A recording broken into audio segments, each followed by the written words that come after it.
Welcome to this journey through one of the most unsettling stories of the Appalachian Mountains. In the Kentucky highlands, where mist dances among the pines and silence holds ancient secrets, there is a narrative that defies rational explanation.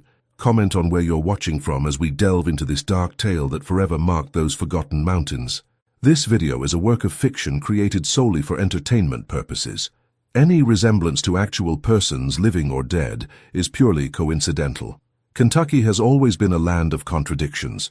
Its mountains hold wild beauty and profound isolation, entire communities separated from the world by miles of dense forest and treacherous paths.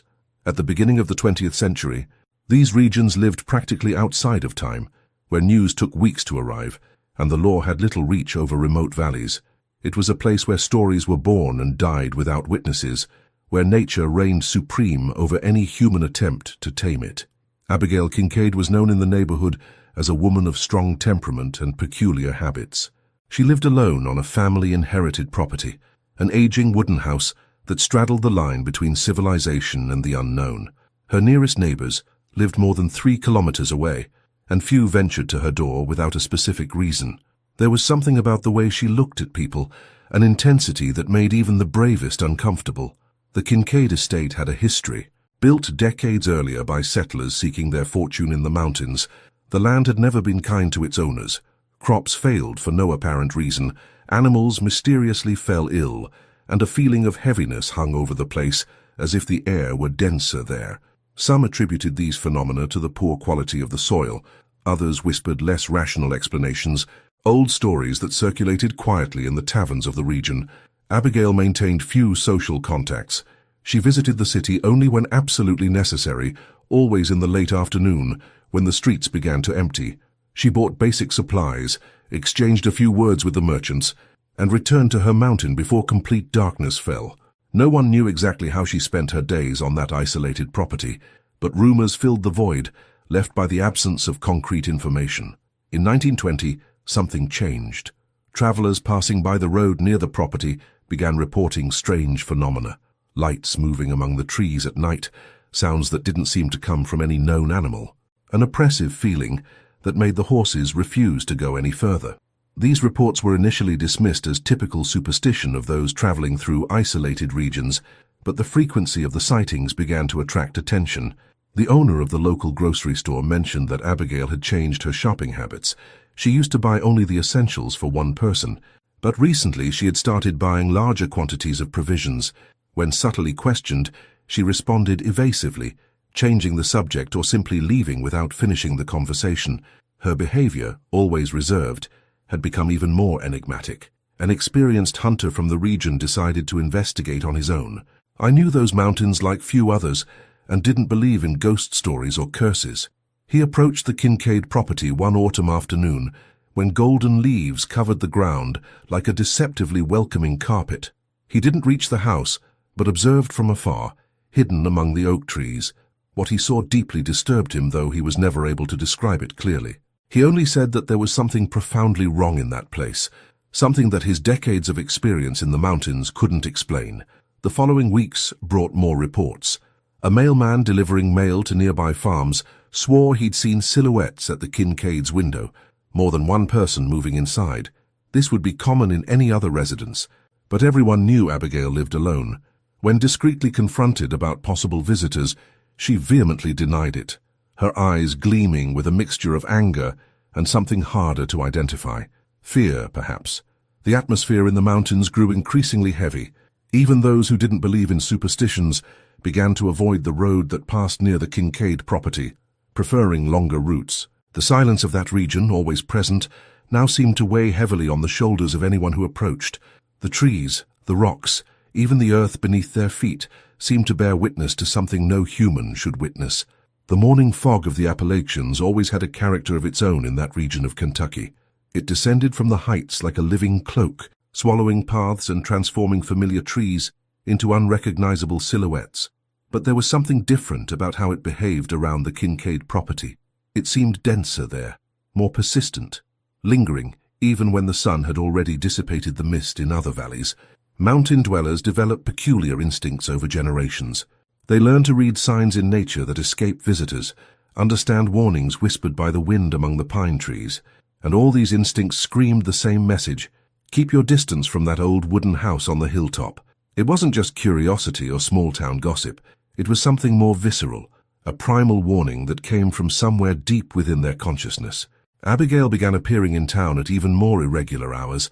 Sometimes she would appear at dawn, when the shops had barely opened. Other times, she would knock on shopkeepers' doors late at night, demanding to be served. Her face, always pale from the isolation in the mountains, now seemed translucent under the uncertain light of the lanterns. Her eyes held deep shadows, as if sleep had completely abandoned her. During one of these nighttime visits in 1921, she entered the local pharmacy with an unusual request. She needed large quantities of specific herbs, some used for medicinal purposes, others for less clear uses. The pharmacist, a middle-aged man who knew practically everyone in the region, tried to strike up a conversation. He asked if everything was all right on the property, if she needed any help. Abigail stared at him with a disturbing intensity and replied with a single sentence that would echo for weeks in local conversations: "There are debts that need to be paid, and payment doesn't accept delays." No one knew how to interpret those words. What kind of debt could this be? With whom? The Kincaid family had never had any known financial problems, and Abigail didn't have close enough relationships with anyone to incur obligations of that nature.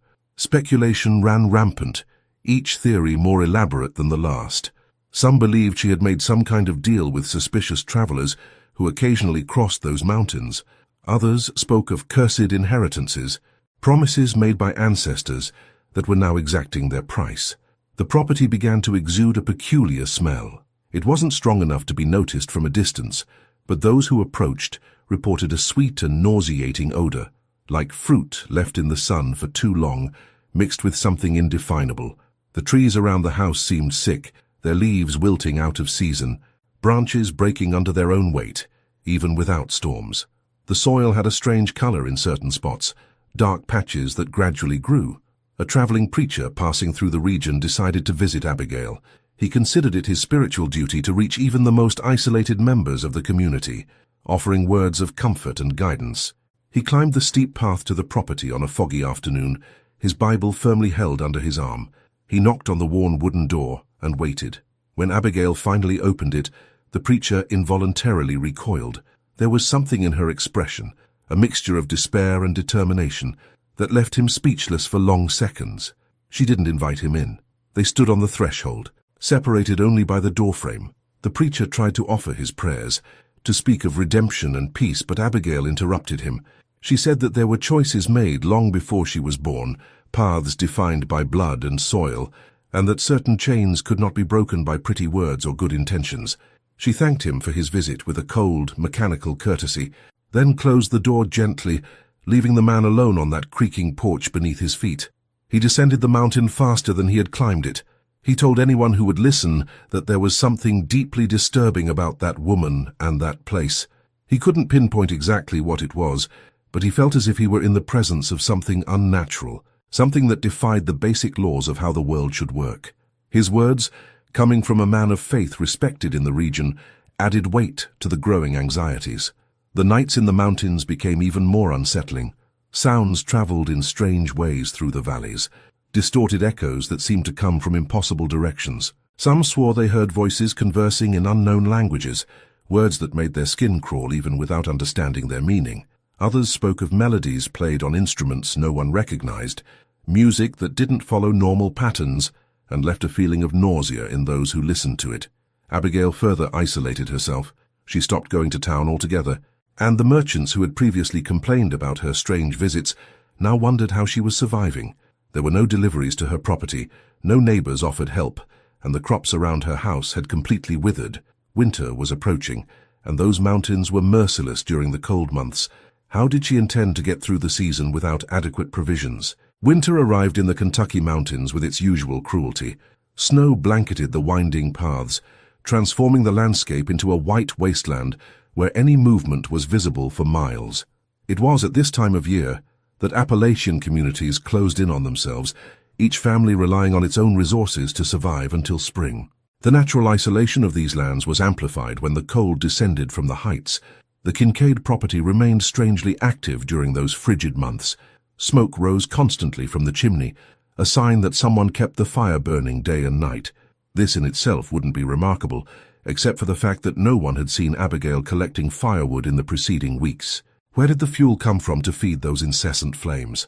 The smoke had a peculiar color, too, a greenish hue that mingled with the common gray, spreading an odor that reached the lower valleys when the wind blew in the right direction. A fur trader who roamed the mountains trading with hunters decided to risk a visit to the property. He had goods that might interest someone living in isolation, and curiosity about Abigail's condition drove him as much as commercial interest. He followed the snow-covered path, his steps sinking to his ankles with each movement. The closer he got to the house, the heavier the air seemed to become, as if the atmosphere itself resisted his presence there. He knocked on the door several times without answer. He called Abigail's name, his voice muffled by the snow that continued to fall. He was about to give up when he heard movement inside the house, slow, dragging footsteps approaching the entrance. The door opened just a crack. Chains he didn't remember seeing before held her captive. Through the narrow opening, he managed to glimpse part of the interior. What he saw made him instinctively recoil. The house was in a state of profound disarray.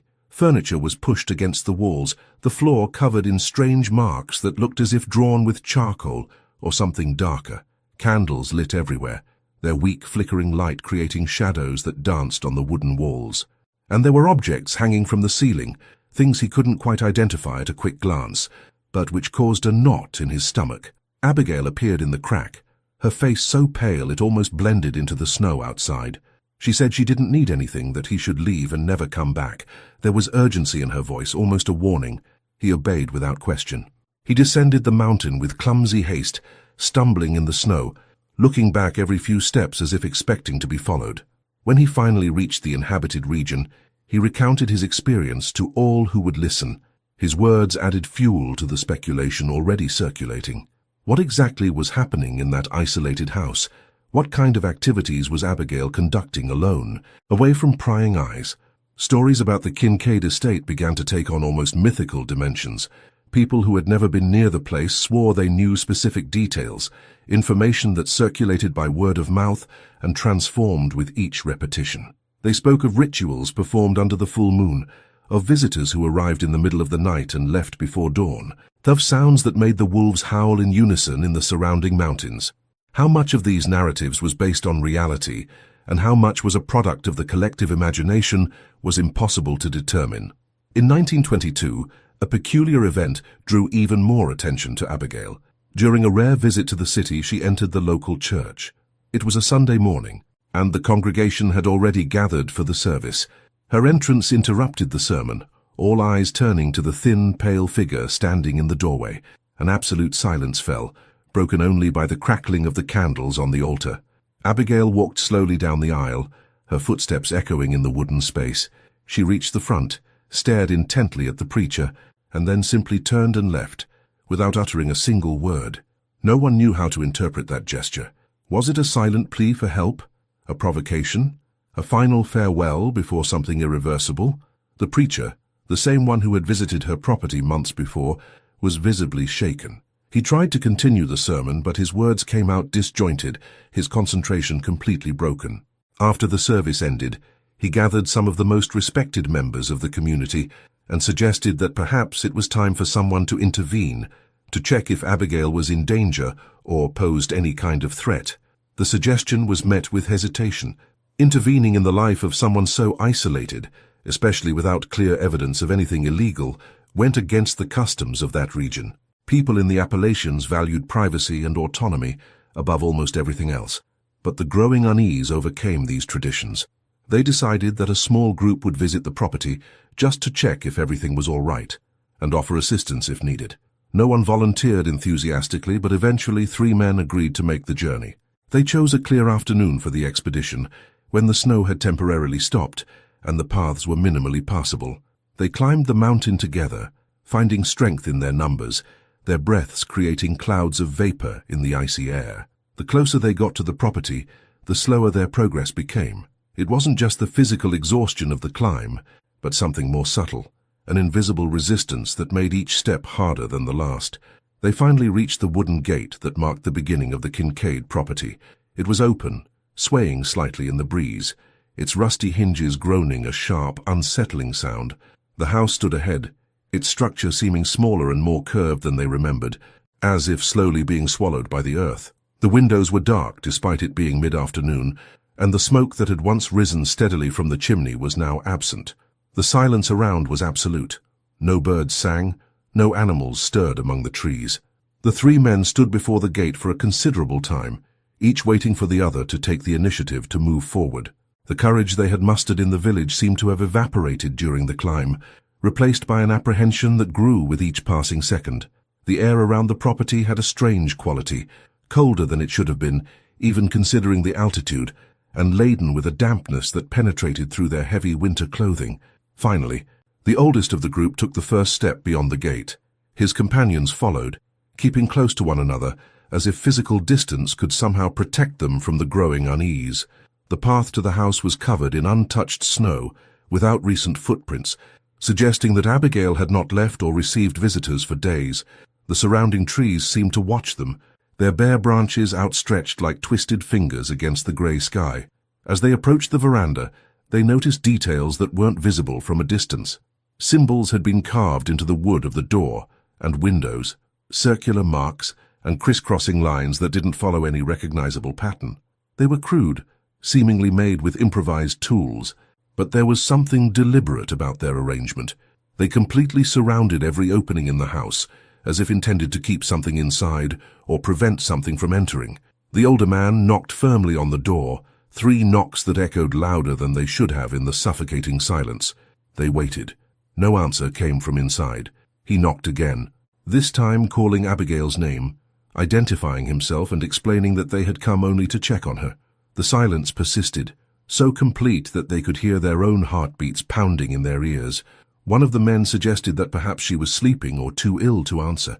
They tried the doorknob. It was unlocked, turning easily under the pressure of their hand. The door opened slowly, its hinges protesting with a long, sharp creak.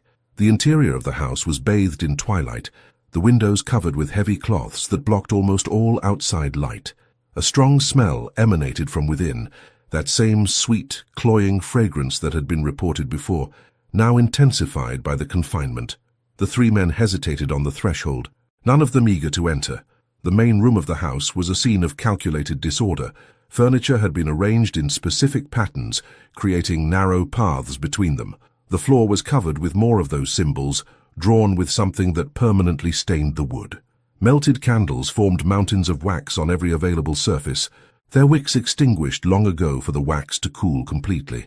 And hanging from the ceiling, swaying slightly in the draught from the open door, were objects wrapped in dark fabric, packages tied with strings that dripped something viscous. They called for Abigail again, their voices sounding muffled and strange in that enclosed space. They moved cautiously through the room, avoiding stepping on the marks on the floor, though they didn't know exactly why they felt that need. The house had only a few rooms, and it didn't take them long to go through them all. They found evidence that someone had been there recently, half-empty glasses, scattered blankets, but no sign of Abigail. The back room of the house revealed the most disturbing aspect. The walls were completely covered with writing, words scribbled in irregular letters that rose from the floor to the ceiling. Some were legible, fragmented phrases about debts and promises, names none of them recognized, dates that went back decades before Abigail's birth. Others were completely incomprehensible, combinations of letters that didn't form words in any known language. In the center of the room, a perfect circle had been drawn, and inside it, personal objects that presumably belonged to Abigail. The men left the house more quickly than they had entered, breathing the cold mountain air as if they had been submerged. None of them spoke immediately, each processing what they had witnessed. Eventually they agreed that they needed to report what they had found, but struggled to put into words the atmosphere of that house, the feeling that they had entered a space where things beyond human comprehension had occurred. They descended the mountain in contemplative silence.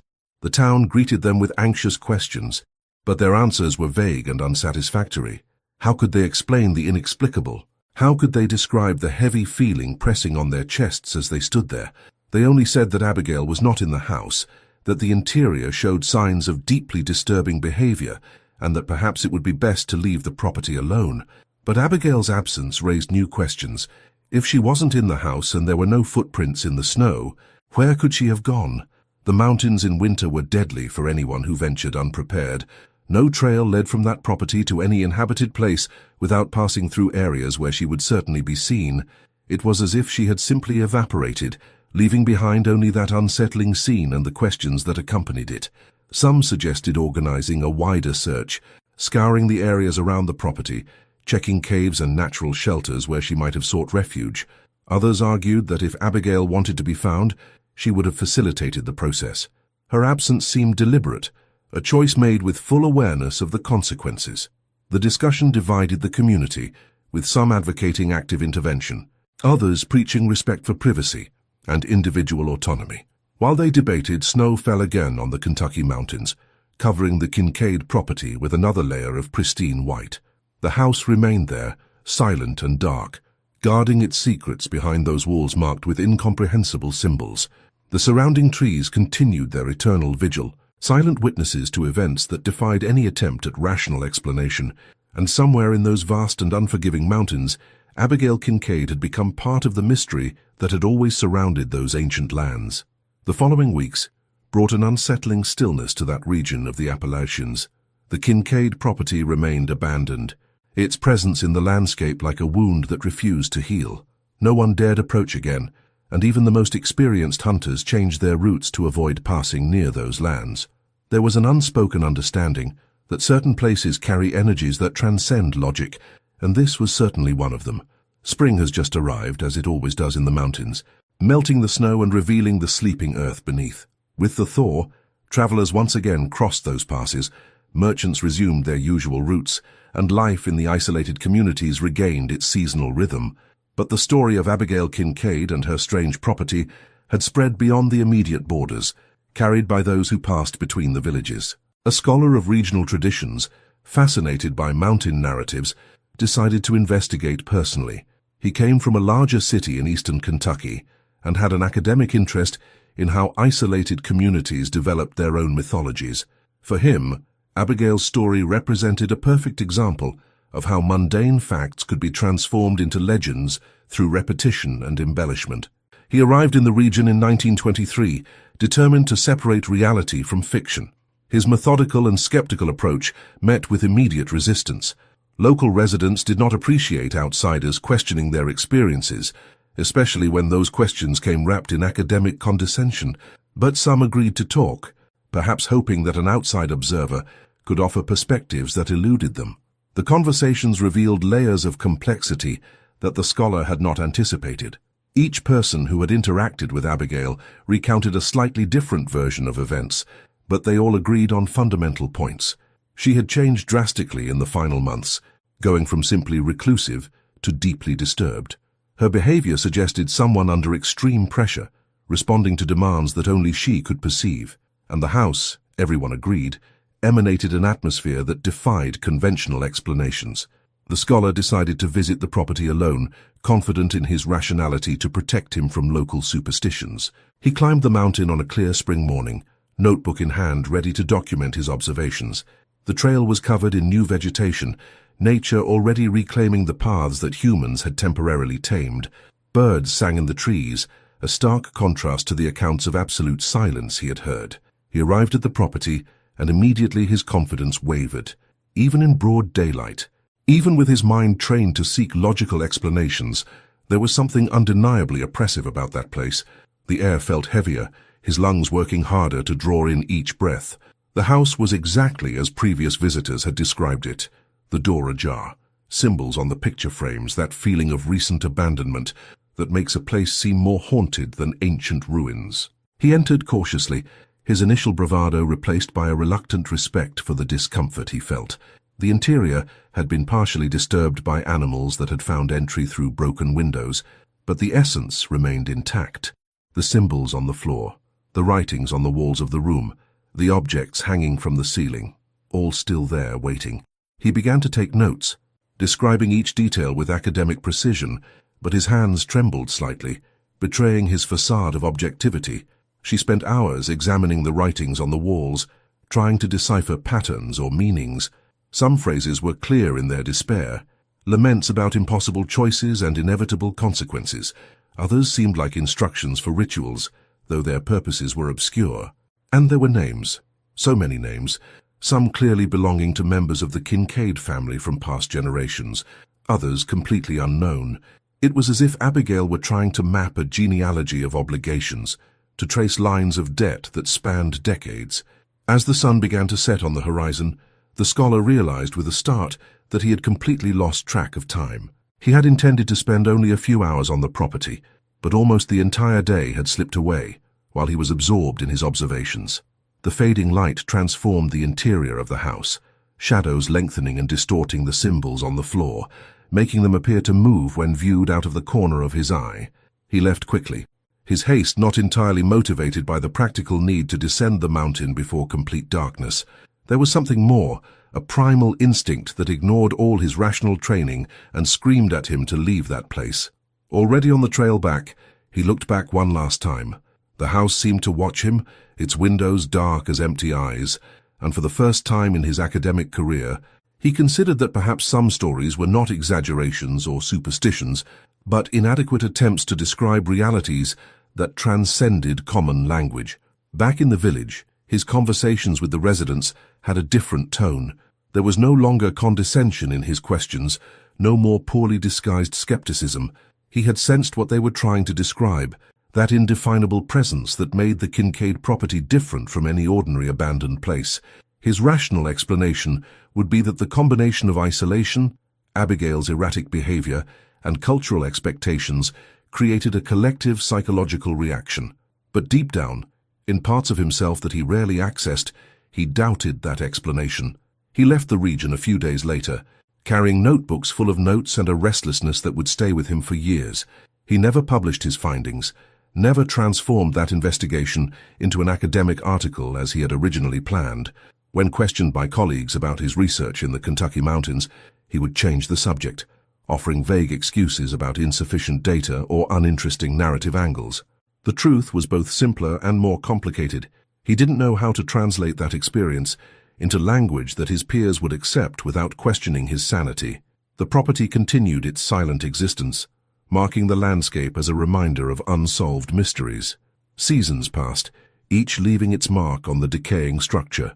The wood slowly rotted, the roof began to sag in places, windows lost their last fragments of glass, but the symbols remained visible, resisting the weather in a way that seemed to defy the natural laws of decay. And the stories about Abigail Kincaid continued to circulate, gaining new details with each repetition, transforming into something greater than the original facts ever were.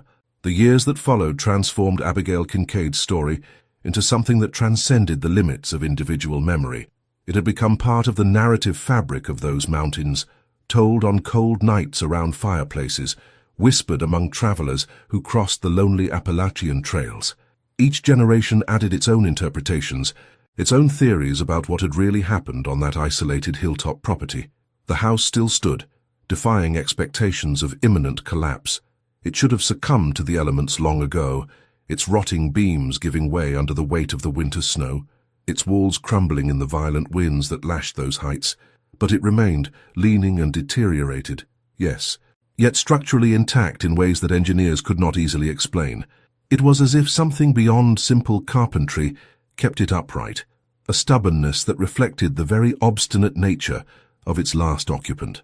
In 1925, a farming family considered acquiring the Kincaid lands. The property was technically available, abandoned long enough for legal ownership issues to arise. The soil, despite its shady reputation, was reasonably fertile, and the location offered access to natural water sources. From a practical standpoint, it made sense, but when they visited the place accompanied by a local representative who mediated land transactions, the decision was swift and final. No amount of money would convince them to settle there. The representative, a pragmatic man who had facilitated dozens of similar negotiations over the years, was genuinely disturbed by the visit. He later recounted that as they approached the property, the horses refused to continue, planting their hooves on the ground and neighing with unusual agitation. They had to tie them up a good distance away and proceed on foot. The family, initially skeptical of the stories circulating, completely changed their stance upon seeing the house. The children began to cry for no apparent reason, and the matriarch of the family categorically declared that she would not enter that structure under any circumstances. Subsequent attempts to do something with the property met with similar resistance. There was no interest, no matter how low the price might fall. The land was, for all practical purposes, cursed, a word that rational people avoided using in serious conversation, but which perfectly summed up the collective feeling. And so the house remained untouched, an unintentional monument to events that no one fully understood. Occasional curious onlookers still made pilgrimages there, drawn by the stories that spread ever further. Some came seeking cheap thrills, wanting to be frightened so they could tell dramatic tales afterward. Others had more serious interests, seeking to understand phenomena that defied conventional explanations, but all left touched in some way, carrying with them a disquiet that words could not adequately capture. An itinerant artist, who traveled through the mountains painting landscapes, decided to make the Kincaid house his subject.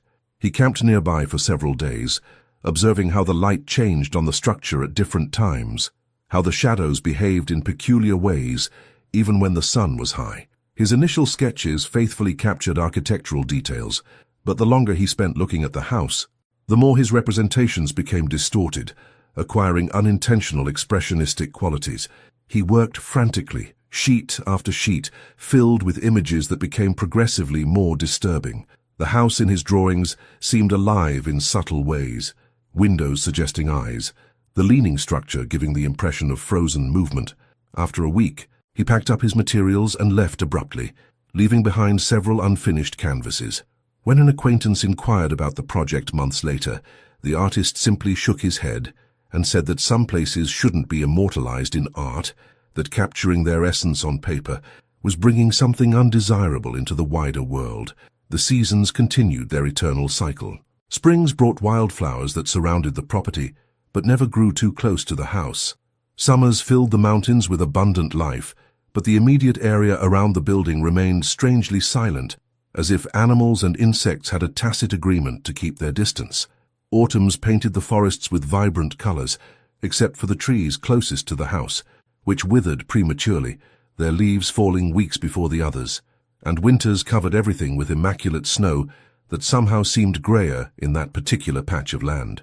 Long-time residents of the region, those who had known Abigail personally, or at least seen her occasionally, began to pass away as the decades went by. With them, nuances of the story disappeared, specific details that gave context to the events. Younger generations knew only versions filtered through multiple retellings, stories that had acquired fantastical elements but lost their factual anchoring. Discussing what was true and what was embellishment had become a futile exercise. A local history professor, fascinated by the narrative, attempted to compile a definitive chronology of events. He interviewed all the survivors who had any contact with Abigail, examined available records about the Kincaid family, researched property transaction files and legal documents. What he discovered was fragmentary and often contradictory. Dates did not coincide between different accounts. Descriptions of events varied drastically depending on who was telling the story, and there were significant gaps where reliable information simply did not exist. He visited the property several times during his research, each visit reinforcing his conviction that there was something genuinely anomalous about that place. He wasn't superstitious by nature. His academic background had trained him to seek empirical explanations for seemingly mysterious phenomena, but the Kincaid house resisted simple analysis. The sense of unease it inspired was real and measurable by the impact it had on visitors, regardless of their beliefs or predispositions.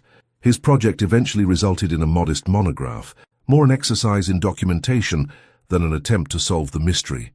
It concluded that Abigail Kincaid had, by the standards of her time and community, behaved in a profoundly erratic manner in the final months before her disappearance, that the property showed evidence of unusual activity, although the exact nature of that activity remained speculative, and that the psychological impact of the place on visitors was too consistent to be dismissed as mere collective suggestion, although the mechanisms behind that impact remained obscure. The monograph circulated among limited academic circles, generating some interest, but no dramatic revelations.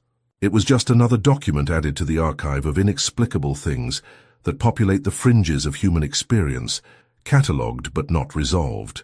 The professor continued his life, teaching local history to generations of students, occasionally mentioning the case of Abigail Kincaid as an example of how community narratives form and evolve.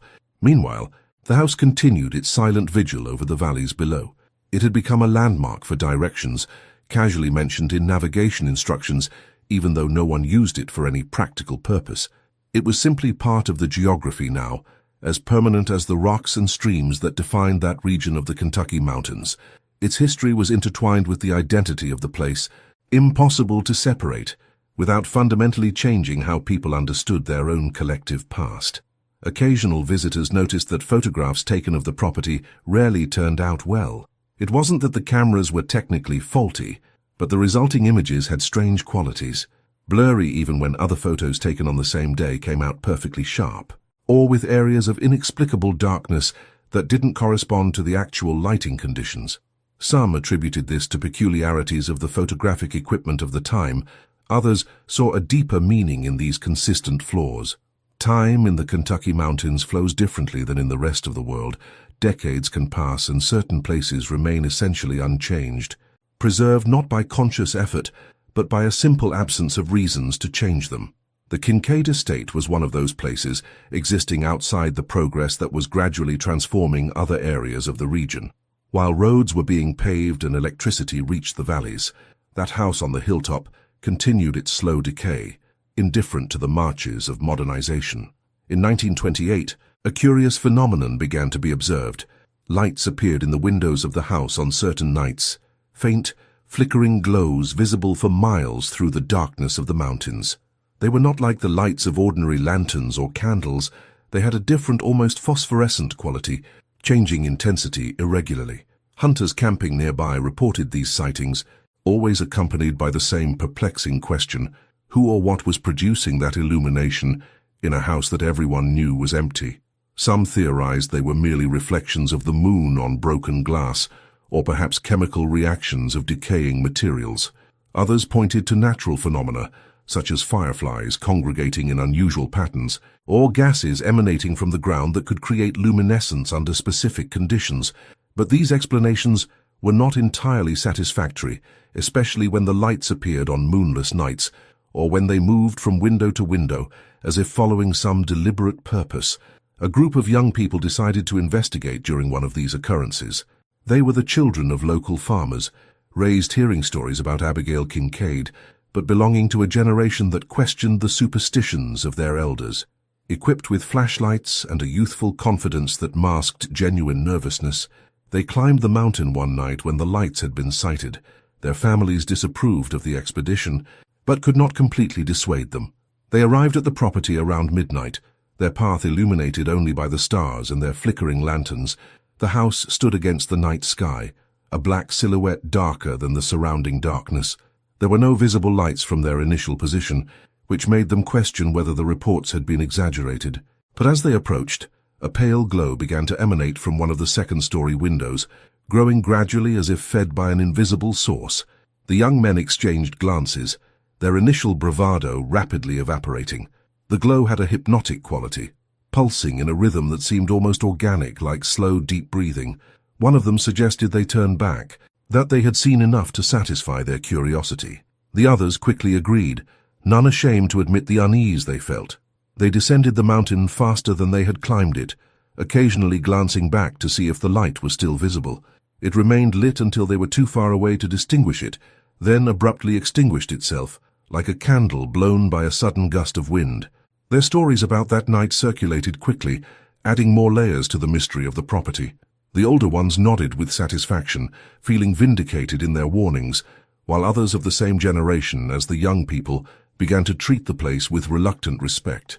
Perhaps there was something beyond exaggerated stories, something that deserved caution, even in the modern age that was beginning to reach those remote mountains. The nature surrounding the house continued to behave in ways that defied normal patterns. Trees grew crooked, leaning away from the structure as if seeking to maximize distance.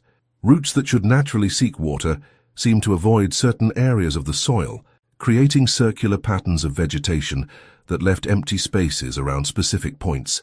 Amateur geologists who examined the land found nothing obviously anomalous in the soil composition, but admitted that there was something strange about the way the plants reacted to the environment. A visiting botanist, intrigued by reports of these peculiar plant characteristics, spent weeks studying the local flora.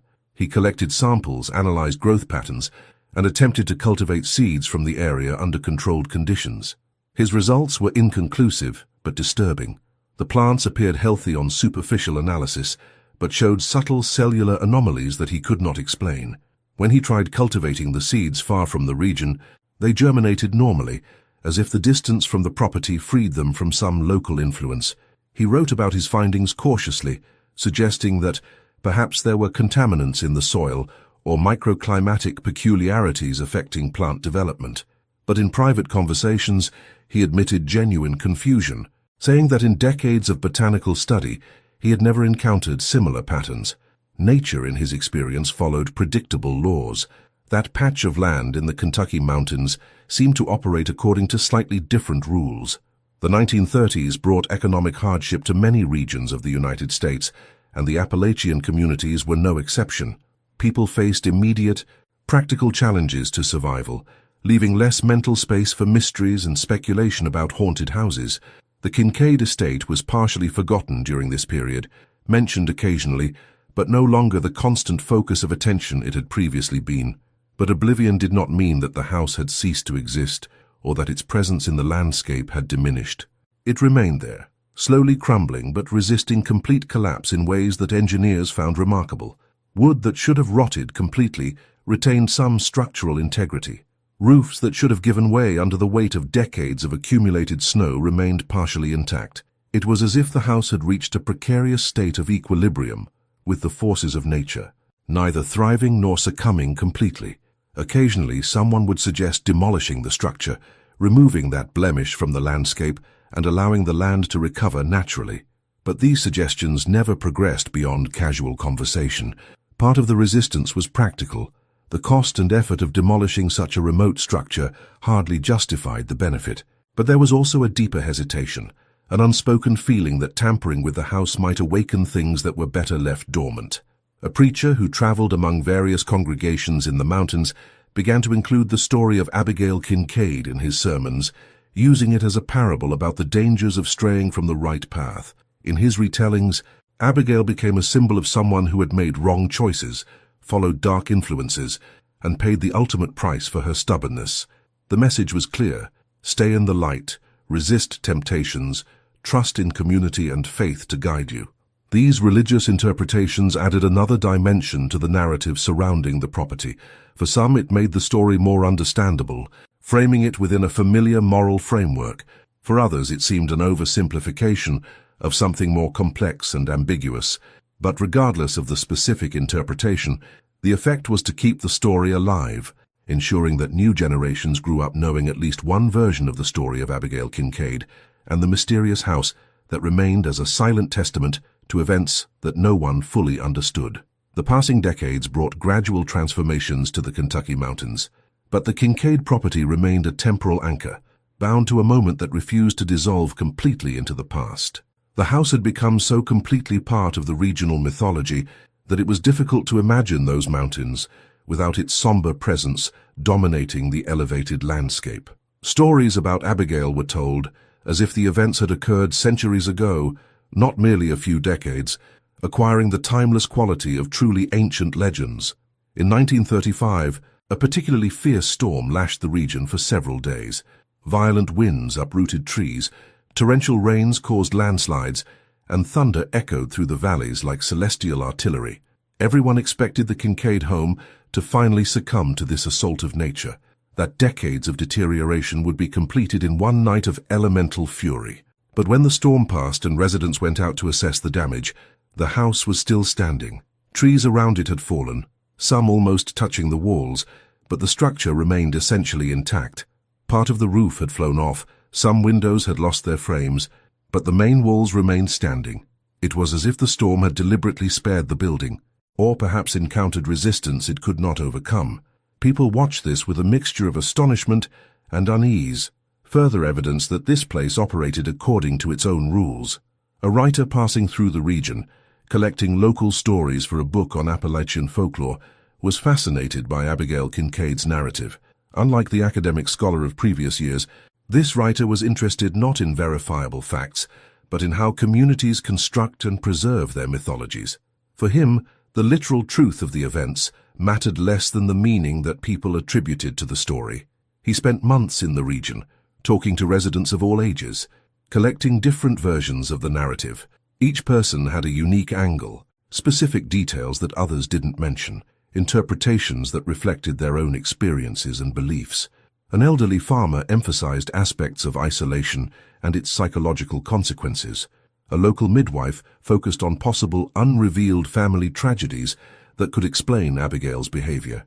A retired merchant recalled specific interactions that suggested hidden financial problems.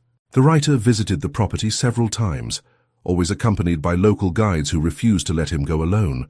They waited at a respectful distance while he examined the structure, taking notes, trying to capture in words the atmosphere that everyone mentioned but few could adequately describe. He admitted to feeling something, a presence that wasn't exactly threatening, but definitely not inviting, like being in a place where his presence was tolerated but not welcome. His book, when finally published, devoted an entire chapter to the story of Abigail Kincaid. He presented the narrative as an example of how isolated communities process disturbing events, transforming them into stories that serve social and psychological purposes. The house had become a symbol, representing fears about isolation, the consequences of transgressive choices, and mysteries that resist rational explanation. In his analysis, it was more important as a story than as a set of verifiable historical facts. The book circulated modestly, finding an audience among those interested in folklore and cultural anthropology. It brought some outside attention to the region, with occasional curious onlookers making pilgrimages to see the famous house they had read about. Local residents had mixed feelings about this attention, appreciating the interest in their history, but uncomfortable with outsiders treating something they felt deeply as mere intellectual curiosity. Over time, the house began to attract a specific type of visitor, those interested in paranormal phenomena, practitioners of alternative spiritual traditions, people seeking experiences that transcended the mundane. They came with various equipment, instruments that supposedly measured invisible energies, special cameras, sensitive recorders. They spent nights on or near the property, conducting rituals or simply observing, waiting for manifestations. These visitors reported varied experiences. Some left disappointed, saying they had detected nothing more than an old decaying house. Others claimed to have had profound encounters, sensations of presence, voices whispering in unknown languages, visions of figures that disappeared when observed directly. It was impossible to verify these claims, to separate genuine experiences from imagination fueled by expectation.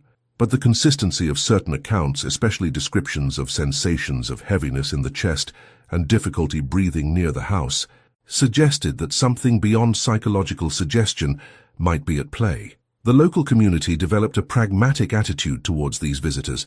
They neither encouraged them nor prevented them, as long as they respected surrounding private property and did not cause trouble. There was a recognition that Abigail Kincaid's story now belonged to a broader domain, and that they had lost control over how it was interpreted and used. This brought a certain discomfort, a feeling that something personal and significant had been diluted by external attention. In 1940, a proposal emerged to transform the property into some kind of museum or official historical site. Proponents argued that preserving the site would allow for education about regional history and could generate modest economic benefits through tourism. Opponents countered that commercializing tragedy, even one shrouded in mystery and separated by decades, was disrespectful. Furthermore, there were practical questions about exactly how to musealize something when the basic facts remained so disputed and obscure. The proposal was eventually abandoned, not by formal decision, but simply because it lost momentum. No one was committed enough to push the project through practical obstacles and community resistance. The house returned to its state of partial oblivion, visited occasionally but not incorporated into any official or commercial narrative. The seasons continued their eternal cycle. Springs came with their promises of renewal that were never fully realized on that property.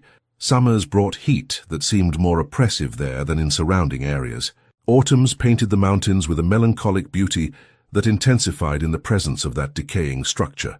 and winters covered everything with snow that somehow never seemed completely white when it landed on that partially collapsed roof. Long-time residents, those who had known Abigail personally, or at least seen her from afar, became increasingly rare. Their deaths marked the end of a direct connection to the original events, transforming verifiable history into a passed-down legend. Younger generations knew only filtered versions through multiple retellings, stories that had acquired fantastical elements but lost the nuances that direct witnesses could provide. What remained constant was the house itself, a silent witness guarding secrets that no one could reveal directly anymore. The decades that followed brought profound changes to the Kentucky mountains, transformations that reached even the most remote valleys and the most isolated communities. Roads were improved, communications became more reliable, and the outside world, which had once seemed distant, began to exert increasing influence on traditional ways of life. But even as modernity penetrated those ancient lands, the Kincaid estate remained a curious exception, a place that seemed to exist outside the normal flow of time and progress. The house had reached a state of ruin that should have resulted in complete collapse decades ago. Engineers who occasionally examined the structure out of professional curiosity were perplexed by its persistence. The main beams were severely compromised. The foundation had shifted in several places, and exterior walls showed cracks that should have precipitated structural disintegration. Yet the building remained recognizable, maintaining its basic form even as details slowly crumbled. There was something almost deliberate about this gradual deterioration, as if the house were actively resisting a complete return to the earth. Local residents who had observed it over the years noted that certain parts seemed to deteriorate more rapidly than others, but always in such a way that the overall structure held up. Windows disappeared completely, leaving empty holes that gazed out into the valleys like eye sockets. Parts of the roof eventually gave way, exposing beams to the sky. But the walls, those walls covered with disturbing symbols and writings, remained standing. In 1948, a group of veterans returning from military service decided to spend a few days camping in the mountains, seeking peace and isolation to process experiences that had deeply affected them. They chose an area relatively close to the Kincaid property, not out of any specific historical interest, but simply because the location offered good camping conditions. Local residents tried to gently dissuade them, suggesting other locations, but the veterans interpreted these warnings as rural superstition that their years in the wider world had taught them to ignore. They set up camp in a clearing, with a partial view of the house on the hilltop. During the first day, everything seemed normal. They fished in nearby streams, hiked along the trails, and talked around the campfire about future plans now that they were back in civilian life. But when night fell completely, the atmosphere subtly changed. The surrounding forest became too quiet, the absence of normal nighttime sounds creating a disturbing acoustic vacuum. One of them, unable to sleep, stayed watching the stars and occasionally glancing towards the house. He swore he saw movements in the dark windows, silhouettes moving from room to room despite knowing that no one lived there. Initially, he dismissed them as tricks of light and shadow, projections of his own tired mind. But the movements continued, always at the edge of his peripheral vision, disappearing when he tried to focus directly. He woke his companions, pointing in the direction of the house. They all watched in silence for long minutes. Some said they saw nothing unusual, just a ruined structure against the night sky. Others admitted to perceiving something, although they couldn't articulate exactly what. There was a sense of presence in that direction, a feeling of being watched by something that remained carefully hidden. One of them, who had witnessed intense combat and developed keen instincts for danger, simply said that they should leave immediately. They packed up camp even in the dark, using flashlights and working with an efficiency born of military training. None of them explicitly verbalized fear, but they all understood through nonverbal communication that remaining there would be a grave mistake. They descended the mountain that same night, using trails illuminated only by their flashlights and the occasional moonlight peeking through the clouds. Upon reaching civilization, they reluctantly recounted their experience, ashamed of having been driven away by something so indefinable. Their stories lent credibility to the narratives about the property. These were men who had faced real, deadly dangers, not easily frightened by shadows or old tales. If they felt the need to leave that place hastily, perhaps there was real substance behind the warnings that generations had passed down. The local community received their accounts with silent nods of recognition, without judgment but with the understanding that they had finally grasped something that could not be explained, only experienced. The 1950s brought renewed interest in unexplained phenomena of all kinds. Popular magazines published articles on unsolved mysteries, radio programs explored strange stories, and there was a growing cultural appetite for narratives that defied rational explanations. The story of Abigail Kincaid and her strange property found an audience in this context, being mentioned in publications that reached far beyond the borders of Kentucky. This brought a new wave of visitors, some serious in their investigations, others merely seeking thrills or material for their own stories. The local community developed an informal protocol for dealing with these curious individuals. They answered questions politely, but without encouraging exploration, offered basic directions, but included firm warnings, and always emphasized respect for the property and memory of those involved in the original events, however obscure they remained. An independent documentary filmmaker arrived in the region in 1952, equipped with cameras and a determination to capture the atmosphere of the Kincaid property on film. He had worked on projects about other reputedly haunted places, approaching the subject with professional skepticism, but an open mind. He spent weeks filming the house from various angles, at different times of day, under varying weather conditions. He interviewed residents, collected accounts, and attempted to construct a coherent narrative from scattered fragments. The result was peculiar. The film frequently displayed inexplicable technical imperfections, especially in shots of the house. Dark streaks appeared where they shouldn't. The focus failed for no apparent reason, and strange sounds contaminated audio recordings that should have been clean. He spent considerable effort trying to identify problems with his equipment, but the same instruments worked perfectly when used in other locations. It was as if the property actively resisted being documented, rejecting attempts to capture its essence on celluloid. The documentary was never satisfactorily completed. Fragments survive in obscure archives, occasionally seen by enthusiasts of cinematic curiosities. But the director never managed to assemble the material into something coherent enough for wide distribution. He admitted in later interviews that the project had been his greatest professional failure, not for lack of effort, but because the subject simply refused to cooperate with conventional documentation. Meanwhile, the house continued its impassive existence. Each winter brought expectations that it would be the last, that snow and ice would finally do what decades of weather had failed to achieve.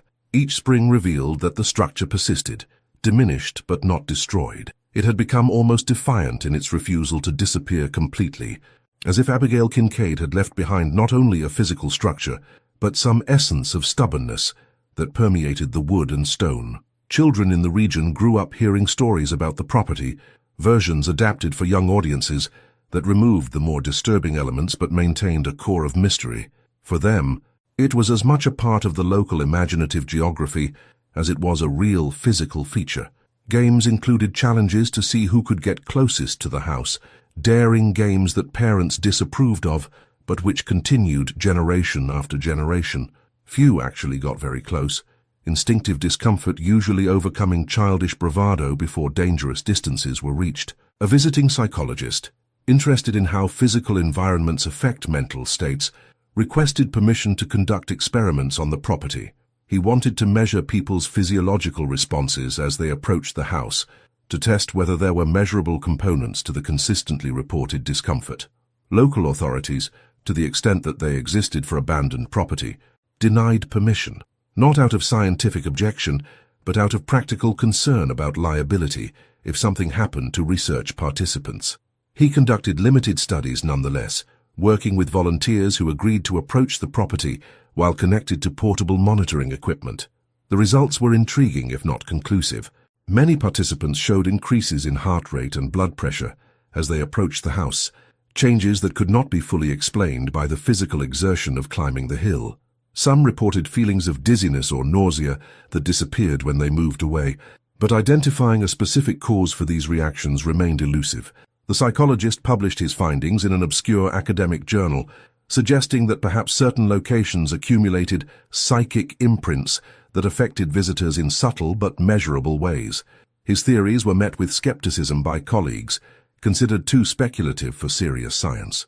But he maintained that there was a real phenomenon that deserved further investigation. even if the mechanisms remained mysterious. The years passed like leaves carried by the Appalachian wind, each season leaving its subtle mark on the landscape, but never completely erasing what had been. The Kincaid estate remained a silent witness to something that transcended simple understanding, a place where the boundaries between the explainable and the mysterious seemed thinner than in other corners of the world. The house continued its slow dissolution, the wood gradually returning to the earth, but maintaining an undeniable presence even in its advanced ruin. Travelers crossing those mountains still deviated from their paths when possible, still feeling that tightness in their chest upon seeing the decaying structure atop the hill. It wasn't fear of anything specific, but an instinctive recognition that some places carry a weight that words cannot adequately capture. The stories about Abigail Kincaid have transformed over the decades, acquiring layers of interpretation that reflected the concerns and imaginations of each generation that retold them. For some, it was a narrative about isolation and its psychological consequences. For others, it represented mysteries that resist neat resolutions, reminders that not everything can be explained through logic and reason. And for many, it was simply a story that was part of the identity of those mountains, as essential as the pine trees and the icy streams. What really happened on that property in the final months before Abigail's disappearance? What forces, natural or otherwise, transformed a solitary woman and an ordinary house into a legend that would endure for generations? These questions remained without definitive answers, floating in the mists that descend from the heights, like whispers of secrets that no one wants to fully share. Current residents of the region maintain a complex relationship with its history. There is pride in possessing such a rich and persistent narrative, but also discomfort with the attention it sometimes brings. Occasional tourists still make pilgrimages, seeking to touch something beyond the ordinary, to experience that sense of presence that so many have reported over the years. The community tolerates them with patience, developed through decades of curious visitors, offering basic hospitality, but maintaining a respectful distance from speculation about deeper meanings. The property itself has become almost abstract in its continued existence. It is no longer simply a physical structure, but a symbol, a marker in the landscape representing all that remains unexplained in human experience.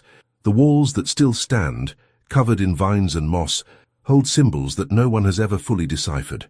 The empty rooms echo with silences that seem deeper than mere absence of sound. When the wind blows through the valleys on winter nights, carrying with it the sense of pine and frozen earth, it sometimes brings something more. Those who pay attention can catch echoes of ancient stories, murmurs of events that marked those lands in ways that time has not been able to completely erase. They are not literal voices, but impressions, sensations that make the skin crawl and the heart race for no obvious reason. The Kincaid home stands in the Kentucky mountains as an unwitting monument to the mysteries that punctuate human existence. It represents all those questions we ask without expecting answers, all those moments when we sense the presence of something beyond the visible surface of reality. It is a reminder that the world still contains dark corners where certainty dissolves and the inexplicable reigns. We tell these stories not necessarily because we have answers, but because we recognize the importance of the questions. They connect us with generations that came before, who looked at the same places and felt the same shivers of recognition in the face of the unknown. And perhaps in that connection, we will find something valuable, even if the central mystery remains untouched. The mountains guard their secrets with characteristic jealousy. The Kincaid estate will continue to exist as long as there is enough wood to maintain a recognizable form, and even after that, its presence will remain in the collective memory of those who call those lands home. Abigail Kincaid, wherever she went on that last winter night so many decades ago, left behind something that transcends her individual physical existence. And perhaps that's what makes stories like this so powerful. They remind us of our own fragility in the face of forces we don't fully understand, our need to find meaning, even when clear facts elude us. The house remains, slowly deteriorating, but resisting complete oblivion, just as Abigail Kincaid's story continues to be told, each narration adding small variations, but maintaining the essential core of mystery. If you enjoyed this journey through the shadows of the Kentucky mountains, consider subscribing to the channel. There are many more unsettling stories waiting to be explored, mysteries hidden in forgotten corners that deserve to be brought to light. Leave a comment sharing your thoughts on the mystery of Abigail Kincaid, and don't forget to like if this narrative touched you. The mountains wait in silence, guarding secrets that may never be fully revealed. And somewhere in those mist-shrouded heights, a house continues its